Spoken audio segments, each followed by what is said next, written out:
So Lisa, you went from chemist I did. to designing To closets.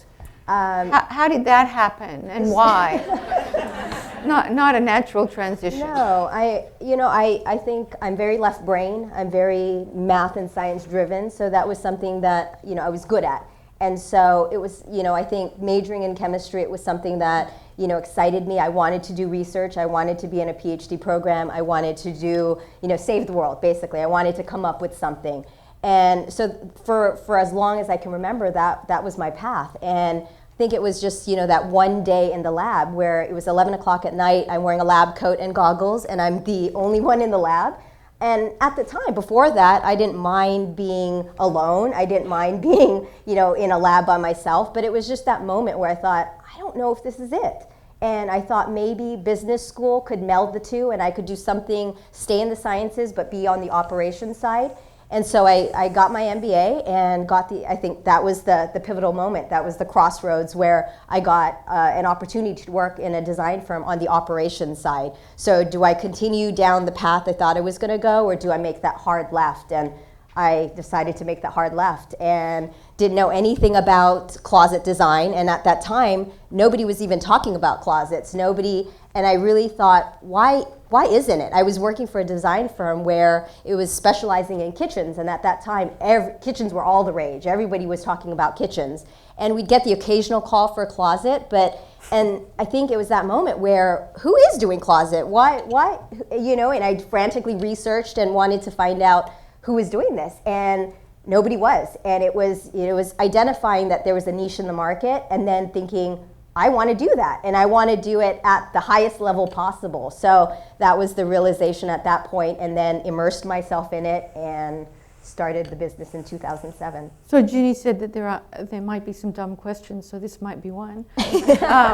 Is there any connection between the training you acquired as a scientist in the closet business? Absolutely.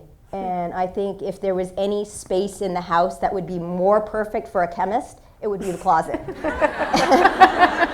You have so many things in the closet. You have, and I go in and it's very methodical, it's very anal, it's a science.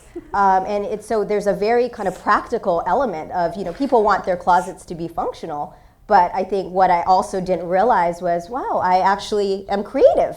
And I think it didn't exercise that muscle. And when I was given the opportunity to make these closet spaces functional and beautiful, that's the joy and the psychological effect of it also. Okay. So Deanna, you went from English and political science major to initially you were a portfolio manager and then wealth manager and managing this humongous team. How did you go through that journey? Was it just the fact that you fell in love with stocks, or was there anything? It took me a while. The pivot really came for me when I took a job I hated so much that I would come home crying almost every other day because I hated the job so much. And the reason that's a signal. And Erica talked about this, embrace when you have those moments. To me, that was a moment of clarity. And what happened before that, I was going to go to law school, which was why I was English and poli-sci. And I took a job at a financial services firm, but I was going down the trust route. I was going to go in the legal area of it.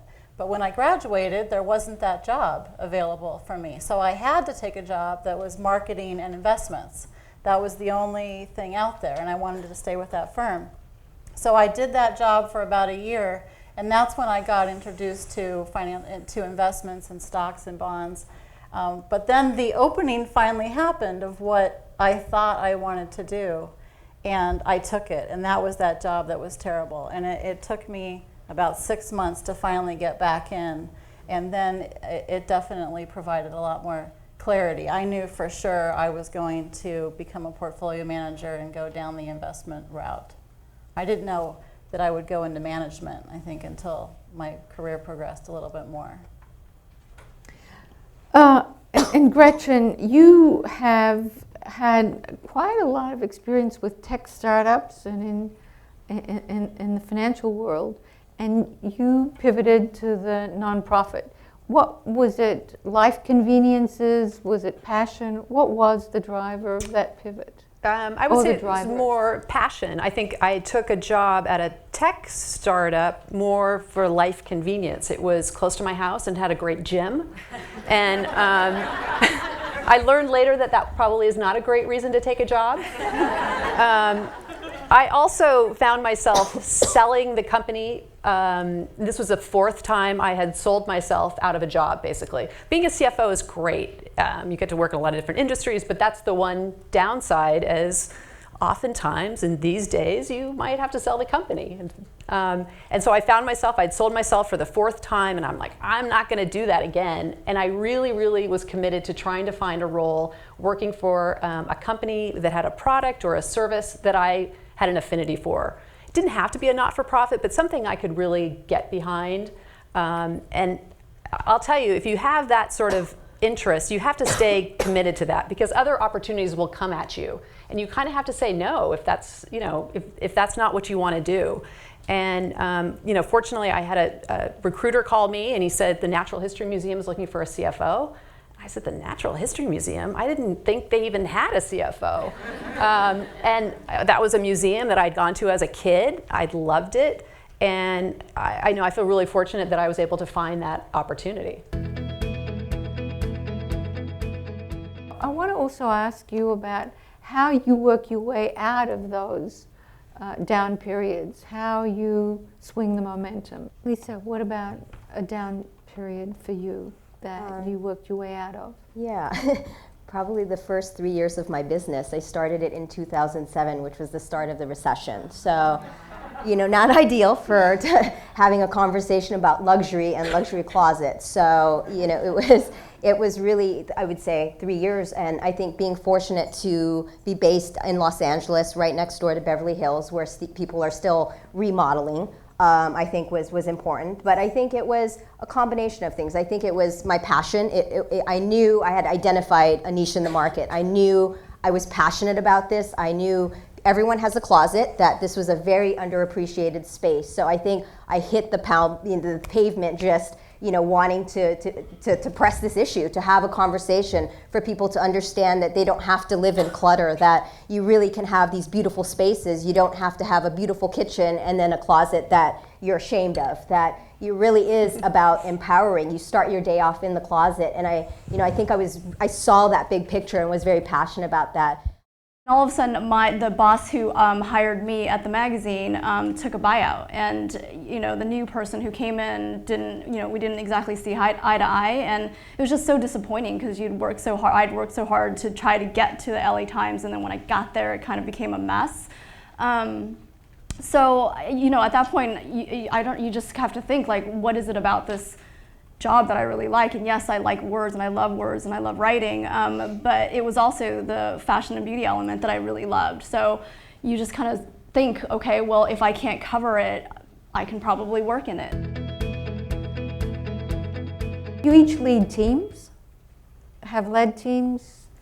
What is it that you look for to bring people onto your teams, and how do you inspire, motivate them, keep them as focused and as passionate as you are? Well, we have somebody that I brought on here, so I'd say hire Anderson. That would be the first thing I'd say.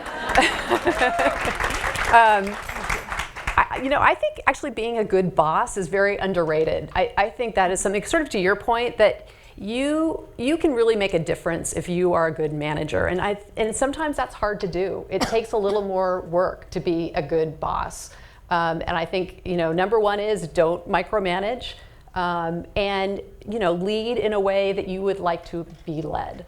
And, be respectful, be nice, be engaging, and it takes a little work. And I think it's super, super important, especially for women, it's such a great way to sort of spread your wings and help others. Just be a good person is really the number one thing in terms of leading other people. We're in a breathtakingly transforming environment. Whether you're in the digital space or not, you can always be upended by some competition or insurgent that you never expected. How do you avoid getting stale, or how do you keep innovating? The line that unites my entire team is the fact that we all just want to be first in things, and I think that's part of you were saying before about how what I bring back from journalism to this new career. Journalism, you want to break stories, you want to be first, you want to be out there with the news first, and it's very much the attitude that we have at Smashbox too. Is like we want to be first in things. So when you have that outlook, you just are always on on high alert for anything that is the next big thing, and really that's just the best way to try to stay on top of it. Look for that next big thing and go after it like nobody's business.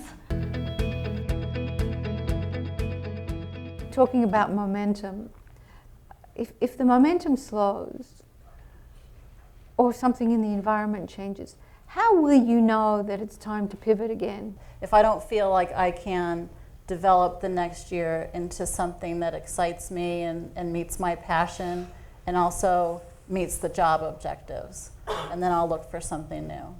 But for now, I seem to be able to kind of reinvent myself every year in my current role, which is really exciting. And it's reinventing the way you're approaching what you're doing. Exactly.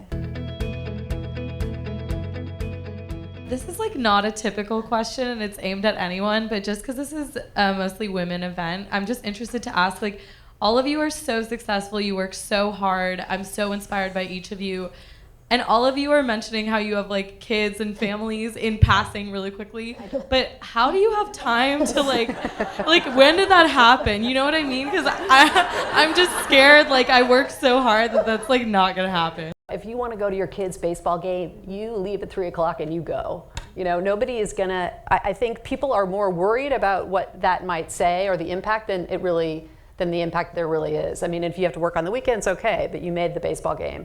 I have a guy who works for me who just had a baby, and he has missed the last 2 days of work because his kid has been sick. And he's, sends me emails, I can't come in, I'm really worried, I've got to watch my kid. I'm like, stay home, don't worry about it. And I think the more people that go through that and they can have that attitude to be supportive in the workplace, the easier to be for you guys too. I think you make it work. One thing I didn't realize either is the higher up you go, the more control you have over your calendar. And so there is that period where you have no control. Then you hit this point where, if I want to go to CrossFit at 9:30, I can go to CrossFit at 9:30 in the morning because I'm working till 9 at night. And you could do all of those different things. Yeah, you get really creative with your schedule. Yeah. Well, thank you everyone for being here, and thank you for a great panel.